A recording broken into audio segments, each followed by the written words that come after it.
Hello and welcome to this very special episode of discussing the Karnataka elections. We're exactly 4 days away from voting and 7 days away from the results of what is being billed as one of the many semi-finals this year to the great general election of 2019. Joining me are two very veteran Sanjays, Sanjay Pugalia, editorial director of The Quint, and Sanjay Kumar from the CSDS. Sanjay sir, first question to you. The CSDS is round 2 जो पोल सर्वे आया है उसमें Congress party 92 से 102 seats जीतने का संभावना है Congress party को। 224 में से 90 to 102 for the Congress, BJP 79 to 89 and JDS 34 to 42. Do you think this gives the Congress a chance, a shot in the arm of forming the government in Karnataka possibly? See, we should not forget that the survey was conducted from 27th of April till the 2nd of May. You said few days are still left for campaigning. The survey was completed by 2nd of May and still we were left with about 8 days of campaigning. Things might change even after that. And Prime Minister Modi only started campaigning around the first. Prime Minister started campaigning just when we were about to complete our survey. But I would go by what our survey findings suggest. If we look at what was the trend in Karnataka by 2nd of May, that was the trend that Congress was definitely ahead of BJP, but BJP is not a distant second, BJP is second, but a close second. If you look at the vote estimates, Congress may be ahead by say 5%, 6% votes, but in terms of seats, it is almost a neck to neck with Congress having an edge. Right. Sanjay, so the first question, and you know there's been a lot of talk about how Sanjays can see into the future, see far and wide. So Viplabda is not wrong. At that age of Mahabharata, two Sanjays were doing their shifts for commentary.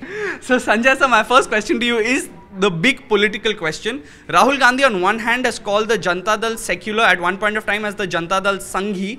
At another point of time, he's asked the JDS leaders to explain their allegiances. Do you think the JDS has a particular preference between the BJP and Congress, or will they merely go with the largest party? नहीं, ज़रूरी बिल्कुल नहीं है कि वो सिर्फ largest party के साथ जाएं।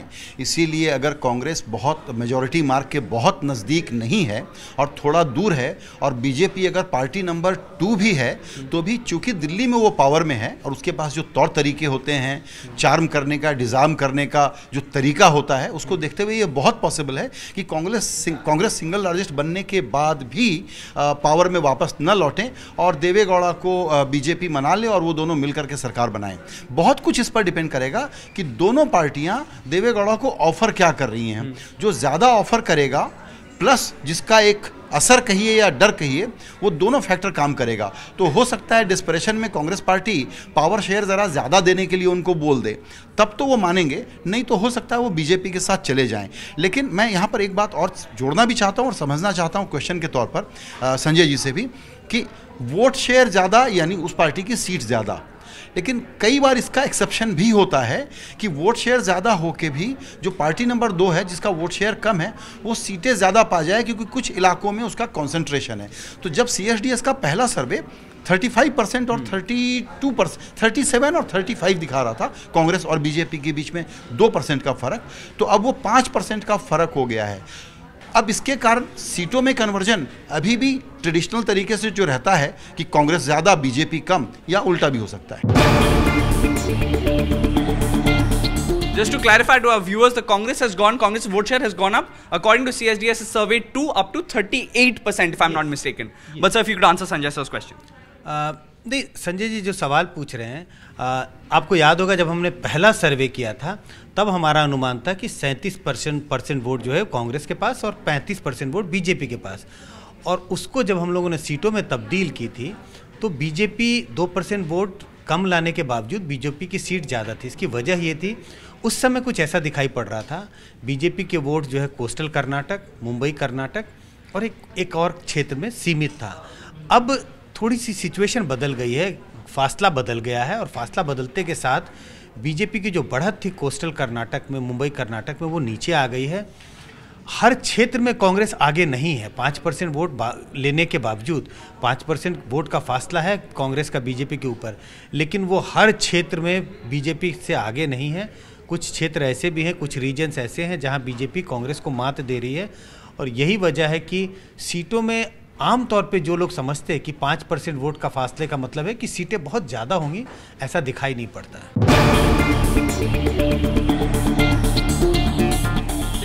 Quickly ask a follow up question to you, बहुत चर्चा हुआ है लिंगायत कम्युनिटी का। अभी लिंगायत कम्युनिटी आपके सर्वे का मुताबिक कांग्रेस पार्टी ने जो सेपरेट माइनॉरिटी रिलीजन स्टेटस दिया लिंगायत कम्युनिटी को, it doesn't seem to have translated in consolidating support from the Lingayat community, which has traditionally been a BJP vote bank, right?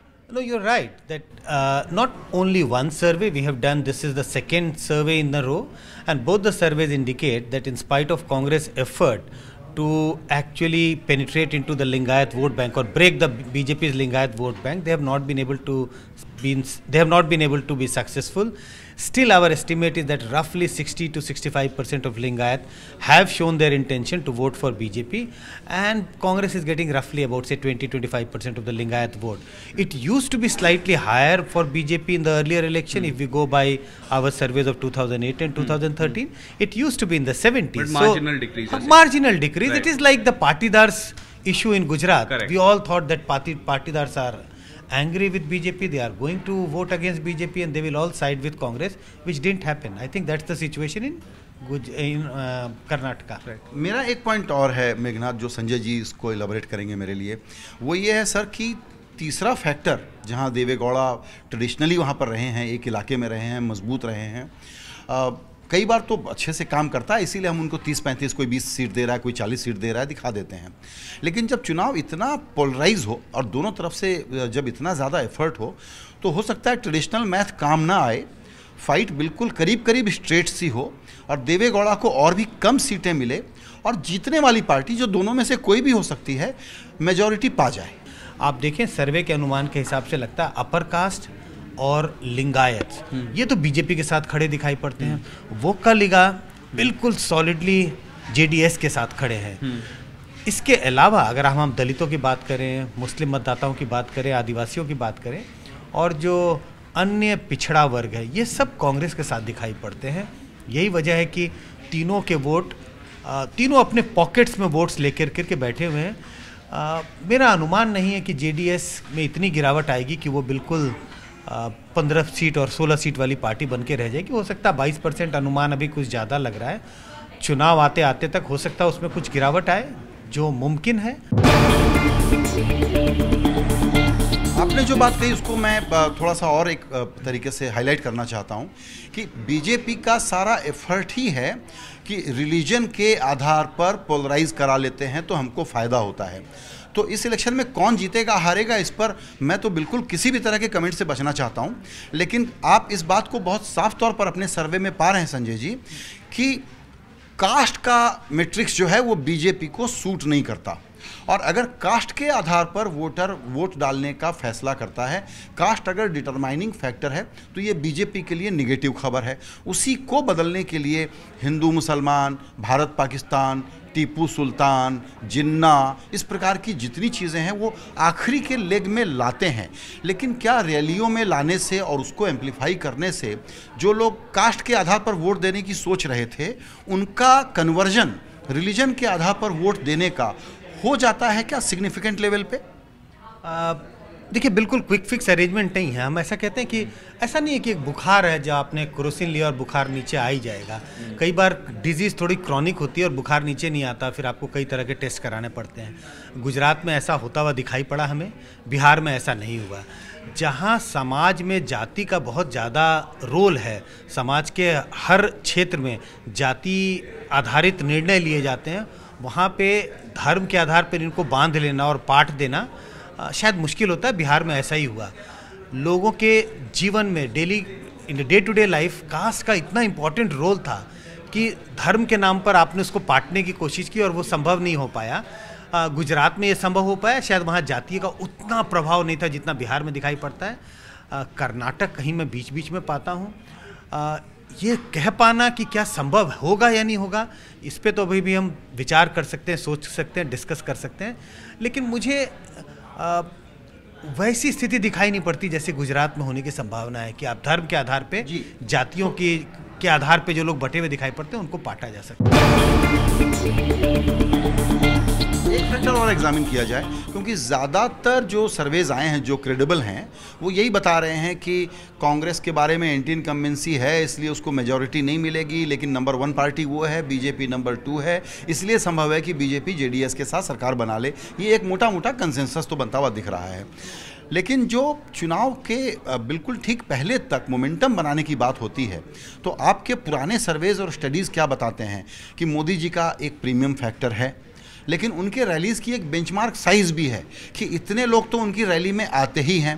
Karnataka की तस्वीरों को देख करके कुछ रैलियां तो लगता है कि वो मोदी स्टैंडर्ड की हैं, कुछ रैलियों को देख करके लगता है कि वो मोदी स्टैंडर्ड की नहीं हैं।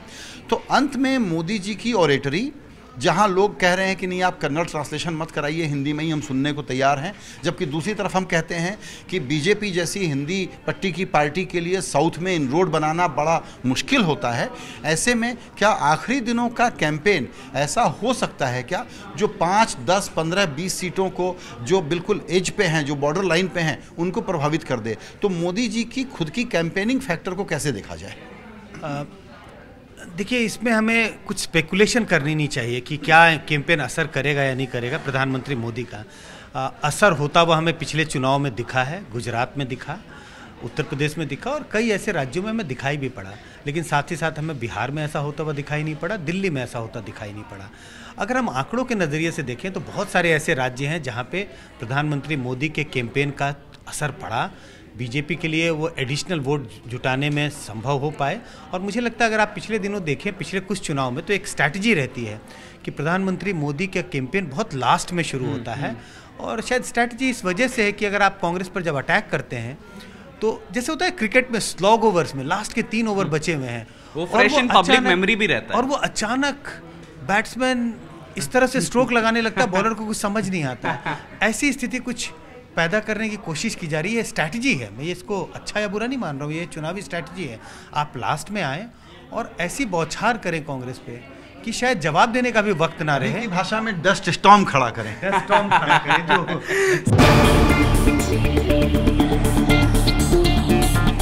So my question, moving on to another theme of this election, 2014 का जनरल इलेक्शन में बहुत बात हुआ था करप्शन की. Corruption was a key theme in how the BJP fought its election campaign. This time, both parties are talking about corruption. So based on this CSDS survey, is there any inclination or understanding as to how the factor of corruption will affect voters in Karnataka? No, in a survey we asked one simple question. Which party do you think is more corrupt? And the opinions are divided with regard to Congress and BJP, and nobody bothers about JDS because they have not been in power for last 10 years. लोग समझते तो हैं कि पार्टियां ईमानदार नहीं हैं, दोनों पार्टियां भ्रष्ट हैं। कैंडिडेट के मामले में मुझे लगता है लोग बीजेपी के कैंडिडेट को थोड़ा कांग्रेस के कैंडिडेट से थोड़ा बुरा मानते हैं, थोड़ा ज़्यादा उनको समझते हैं खराब है। लेकिन क्या वोट देने जब मतदाता जाता है वोट के दिन, यही बात उसके दिमाग में सबसे ज़्यादा हावी रहती है? क्या यही एक डिटरमाइनिंग फैक्टर होता है? मुझे लगता है डिस्कशन में तो चीज़ें आती हैं, वोट देने के दिन उनके कंसिडरेशन में वो कहीं नीचे रह जाती है। और करप्शन के मुद्दे को देख के बहुत कम मतदाता, 2-3% मतदाता ही वोट देते हैं। नहीं, ये बिल्कुल सही है कि दोनों पार्टियां करप्शन की बात करती हैं, लेकिन दोनों पार्टियों को बहुत अच्छे से पता है कि करप्शन वोट करने का डिटरमाइनिंग फैक्टर नहीं है, इसलिए वो कैंसिल हो जाता है। हालांकि फैक्ट बताते हैं, आंकड़े बताते हैं, और फैक्ट और आंकड़े छोड़िए, हिपोक्रेसी सबसे ज़्यादा सामने आती है जब आप सबसे बड़े एंटी करप्शन क्रूसेडर बनते हैं। हर तरीके से आप कहते हैं कि ब्लैक मनी हो, कांग्रेस पार्टी हो, जातिवादी पार्टियाँ हों, क्षेत्रीय पार्टियाँ हों, सारी बुराई दूसरी तरफ है और हम दूध के धुले हैं। और उसमें आप येदियुरप्पा से लेकर के रेड्डी ब्रदर्स तक का जब बिल्कुल एक डिस्प्ले देखते हैं तो वह हिपोक्रेसी सामने आ जाती है। पर येदियुरप्पा तो फिर भी बीजेपी कहेंगे कि एक्विटेड है चार्जेस से, पर फिर भी रेड्डी ब्रदर्स तो नहीं। टेक्निकली एक्विटेड बिल्कुल हैं, हाँ, बिल्कुल हैं, लेकिन परसेप्शन की बात होती है। Politics is all about perception. Perception में येदियुरप्पा को लोग ये मानते हैं कि ये साम दाम दंड भेद वाले व्यक्ति हैं, हर तरह के कर्म करना जानते हैं, इनकी छवि जो है रुपए पैसे के मामले में जैसी है वैसी है। इसीलिए मैं कहना चाहता हूं कि करप्शन के मुद्दे पर वोटर निर्णायक रूप से फैसला करके वोट नहीं देता, उसके कंसिडरेशन सेट, जैसा संजय जी ने कहा, वो बहुत डिफरेंट होते हैं, बहुत दूसरे होते हैं। पार्टियों को ये बात पता है, इसीलिए एक फ्री मिसाइल है जिसको कहीं भी छोड़ दो, कहीं भी मार दो, इसका कोई बहुत ज़्यादा मतलब नहीं है। आपके सर्वे के मुताबिक which is the biggest election factor this time?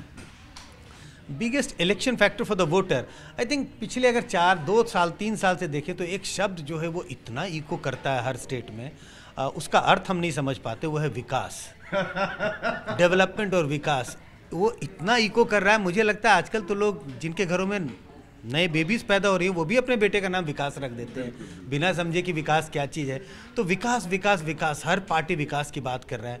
और विकास से आजकल हम इस बात का अर्थ निकाल लेते हैं, फ्री लैपटॉप, फ्री ये चीज़। दोनों पार्टियों के अगर आप मैनिफेस्टो देखें तो 9 चीज़ें कॉमन हैं, दोनों पार्टियां प्रॉमिस कर रही हैं। तो यही सारा इलेक्शन इशू है, विकास विकास विकास। इसमें मैं 2 और जोड़ता हूं कि ये 3 बच्चों के नाम, विकास, गौरव और अस्मिता, सारे लोग मिलकर इन्हीं तीनों को ढूंढने में लगे हुए हैं पूरे देश में। एक ऐसा नशीला माहौल बना हुआ है, इन्हीं तीनों को ढूंढना है। मेरे हिसाब से जो एक फैक्टर है जो बड़ा क्रिटिकल है, जिस पर मुझे लगता है कि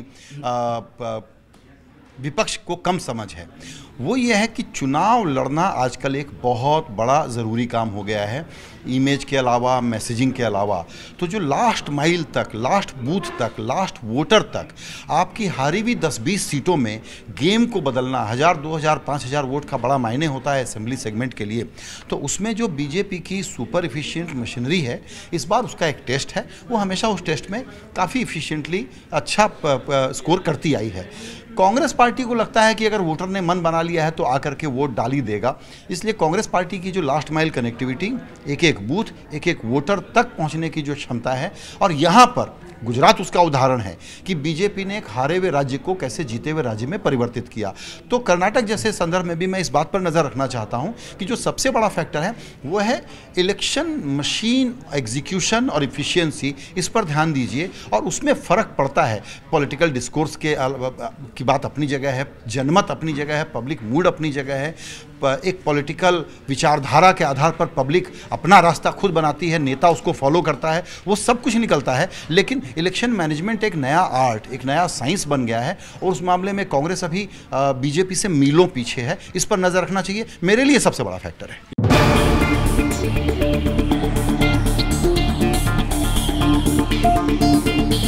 If the JDS is to play kingmaker, what does the Congress have to offer? What does the BJP have to offer? You'd like to go first? BJP, मेरे पास पैसा है, गाड़ी है, बंगला है, सीबीआई है, पावर है, मुख्यमंत्री भी ले लो, उप मुख्यमंत्री भी ले लो, 1 साल के लिए यूनियन मिनिस्ट्री भी है, वो भी है, बिल्कुल है। और प्लस आप बनिए ना, जो अपोजिशन का फ्रंट बनना है, आप तो मेरे साथ नहीं आएंगे, उसके भी नेता देवेगौड़ा जी, पूर्व प्रधानमंत्री जी, आप बनिए। पैराफर्नेलिया होता है एक प्राइम मिनिस्टर का, एक्स प्राइम मिनिस्टर का। तो एक जो शैम फ्रंट खड़ा करना चाहेगी बीजेपी, ताकि मेरे खिलाफ जो वोट हैं उसका बंटवारा कराने में एक रियल फ्रंट होगा, जिसमें कांग्रेस और दूसरी पार्टियां एसपी बीएसपी पार्ट होंगी। एक वो गेम हो सकती है।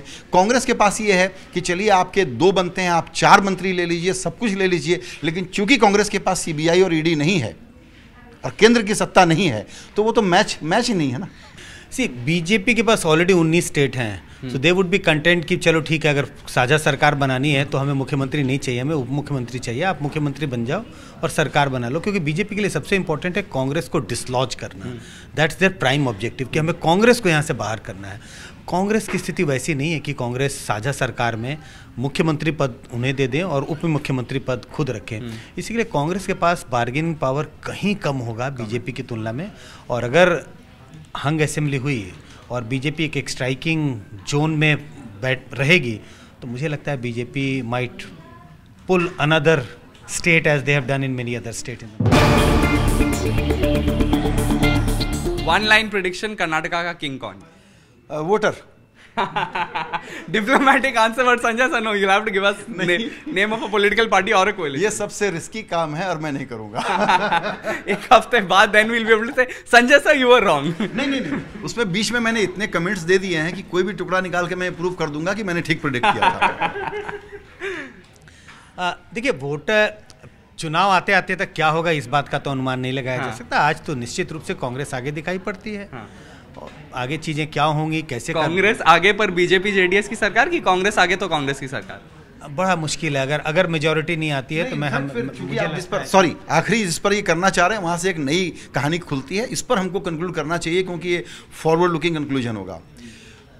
कांग्रेस हार जाए तो ये कांग्रेस के लिए बहुत ही बड़ा झटका है क्या, और अगर बीजेपी जीत जाए तो 2019 के संदर्भ में ये सवाल कर रहा हूँ, क्या बीजेपी के लिए बहुत बड़ा बूस्टर डोज होगा? या तीसरा एनालिसिस ये है कि कर्नाटक बिल्कुल इमीडिएट टर्म में हम कहेंगे कि ये हारा ये जीता, इसके लिए 2019 के लिए पॉजिटिव सिग्नल, इसके लिए नेगेटिव सिग्नल, लेकिन कर्नाटक का आउटकम और 2019 का आउटकम में कोई कोरिलेशन नहीं है। कौन सी सच्चाई है? देखिए, अगर कर्नाटक कांग्रेस हार जाती है तो वो बिल्कुल आईसीयू में जाएगी। बीजेपी हार जाती है तो वो उसको उतना असर नहीं होता है। एक चुनाव है, एक चुनाव हार गए, लेकिन थोड़ा सा डिमोरलाइजिंग इफेक्ट होगा बीजेपी। कांग्रेस के लिए बहुत ज़रूरी है कि रिवाइवल के लिए, और अगर हार जाती है तो वो सीधा आईसीयू में है।